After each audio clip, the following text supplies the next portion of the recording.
ისრაელის პრემიერ-მინისტრ ბენიამინ ნეთანიაჰუსა და მისი მთავრობის წინააღმდეგ გამართულ საპროტესტო აქციაზე ერთმანეთს დემონსტრანტები და პოლიცია დაუპირისპირდნენ. აქციამ ძევლების კრიზისი, შიდა უსაფრთხოების უფროსის გადაყენებისა და გენერალური პროკურორის გათავისუფლების პროცესის დაწყების გამო გაიმართა. მომიტინგეები იერუსალიმში ნეთანიაჰუს რეზიდენციასთან შეიკრიბნენ, აფრიალებდნენ ისრაელის დროშებს და მოითხოვდნენ ღაზაში მყოფი მძევლების გათავისუფლებას. მე აქედან არსად წასვლას არ ვაპირებ. ისრაელის მთავრობას უნდა გავაგებინოთ, რომ მისი ქმედებები ისრაელის დემოკრატიას ანგრევს.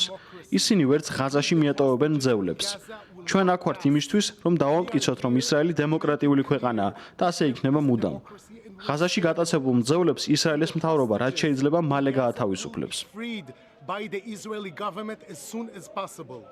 კრიტიკოსები ამბობენ, რომ შიდა უსაფრთხოების ხელმძღვანელის გადაყენება და გენერალური პროკურორის გათავისუფლების პროცესის დაწყება კიდევ უფრო მეტად გააღრმავებს პრობლემას და გამოიწვევს საზოგადოების დაყოფას ისრაელში. მათი აზრით, ისრაელის მთავრობის მიზანი დამოუკიდებელ სახელმწიფო ინსტიტუტებზე ძალაუფლებისა და გავლენის მოპოვებაა.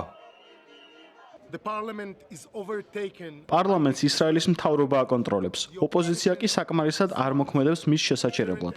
ხელისუფლება აკეთებს იმავეს, რასაც ორბანი უნგრეთში და პუტინი რუსეთში. ერთადერთი განსხვავება ისაა, რომ ისრაელი ომშია და არ არის მშვიდობიანი ქვეყანა, როგორიც მაგალითად უნგრეთია. ჩვენთვის მიუღებელია მსგავსი ქმედებები და ამას არ დავუშვებთ. ეს მთავრობა ისრაელს ანადგურებს. ისრაელის ქალაქებში უკვე რამდენიმე დღეა საპროტესტო აქციები იმართება. აქციის მონაწილეები ღაზაში ომის დასრულებისა და მძევლების გათავისუფლების გარდა ქვეყანაში ვადამდელი არჩევნების ჩატარებას მოითხოვენ.